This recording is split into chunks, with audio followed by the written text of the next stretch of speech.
Hello, everyone. Today is Sunday, December 19th, 2021.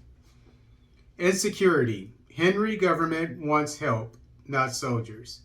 This article is taken from Le Nouvelliste. It is in the lair of the PNH, that's the police force in Haiti, during the graduation ceremony of the 31st class of 31 aspiring police officers, including 132 women, that Prime Minister Ariel Henry set the government's position on the sending of peacekeepers, foreign troops, to help solve the problem of insecurity in Haiti. Quote, "We are not asking for foreign troops to come and do the work for us.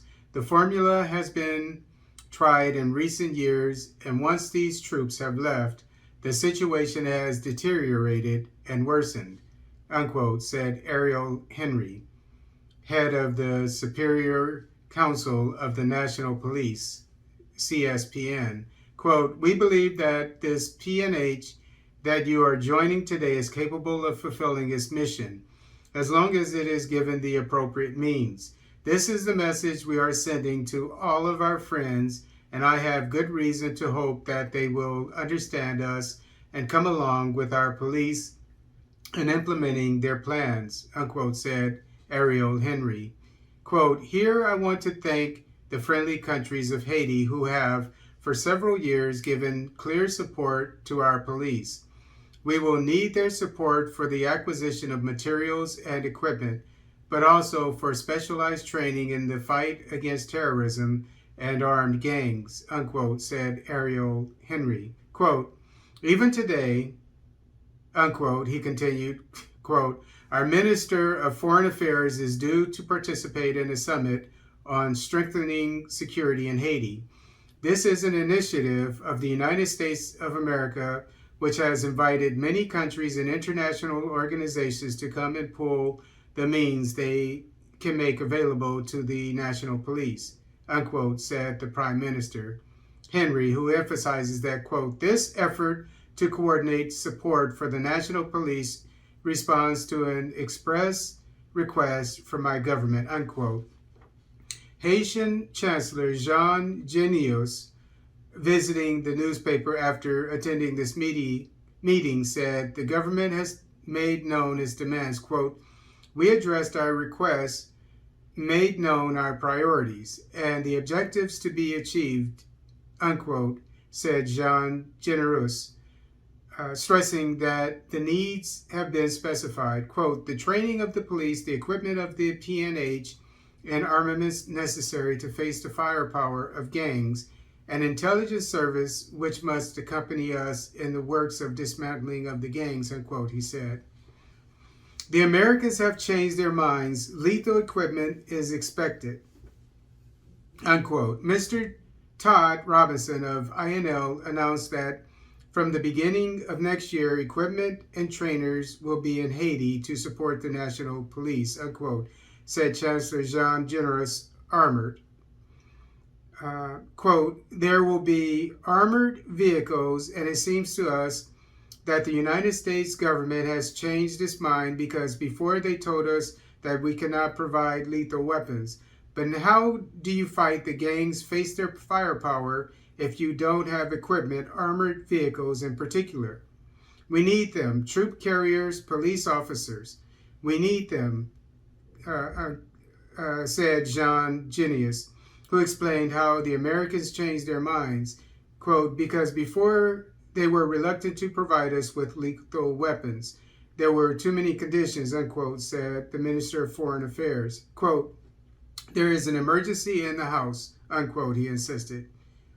Quote, "There are promises of equipment assistance. It is not the Haitian state that will pay for the purchase of this equipment. The funds recovered from petroleum products will be used for other things," unquote, said John Generous, who maintains that the state must be present in the communities, provide services, reduce precariousness and poverty. Quote, "The government is not of the opinion," unquote, answered Genius, questioned on the editorial of the Miami Herald estimating that it is time for the return of the peacekeepers with the obligation to be better than the last time. Quote, after more than 10 years, we have seen the results. It would be preferable for the partners of the international community to accompany us in this campaign to fight corruption.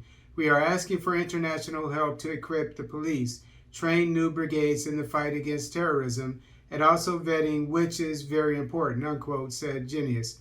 Quote, we cannot continue with a police force that does not inspire confidence in the population. We cannot continue to settle comfortably in this situation, unquote, he said. It is time for the UN peacekeepers to return to Haiti.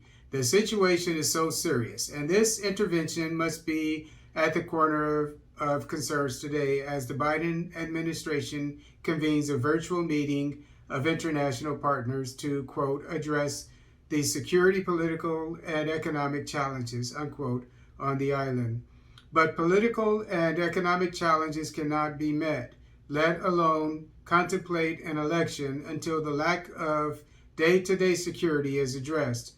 This Miami Herald editorial reads, all good intentions are wishful thinking until violent gangs are quelled, kidnappings are reduced, and the streets are safer, the Miami Herald wrote.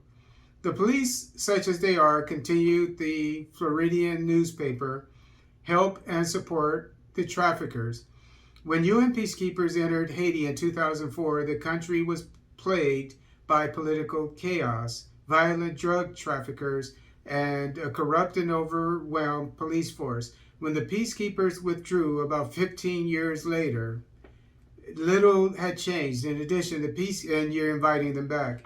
In addition, the peacekeepers have left behind a deadly cholera epidemic, and you're inviting them back. That was left 11 years ago, and the UN hasn't even given reparations to the 10,000, the families of 10,000 people who died from it. Little had changed. In addition, left behind deadly cholera epidemic and women facing single parenthood, the Miami Herald said, which exposes the reason for the call. I know people who were in Haiti for the with the U.S. military as military police, and they had no respect for the Haitian people. So, the president of Haiti, I'll keep my opinion of him to myself because I haven't covered much on Haiti since I've started this channel. But I have no, I don't hold him in high regard. He should be fighting for the reparations for the families of the 10,000 people, first of all, that were killed by Nepalese troops that were UN troops. That's the first order of business. If you're not going to get that, then why in the hell are you going to invite them in your country? I did for 15 years they were there, and they didn't do anything, and you're going to invite them back. The same thing is going on in the Sahel and in Central African Republic. At least the Central African Republic seems to get it, and now they're having the Russian security firm Wagner Group give it a shot. I'm not gonna say who I think Haiti should at the moment should invite to help it take care of its security and intelligence problem. I'll let sleeping dogs lie. But I do know, president of Haiti, there are a lot of black men, including that are from the U.S. military, like me, that can give you, I'm a retired military police, that can train your a security force. And I'm sure, we come from all walks of life from the military. And it's not just, I'm not just saying black Americans, but There are probably some Colombians, Jamaicans, who knows? I mean, we're all over. Africans, whatever.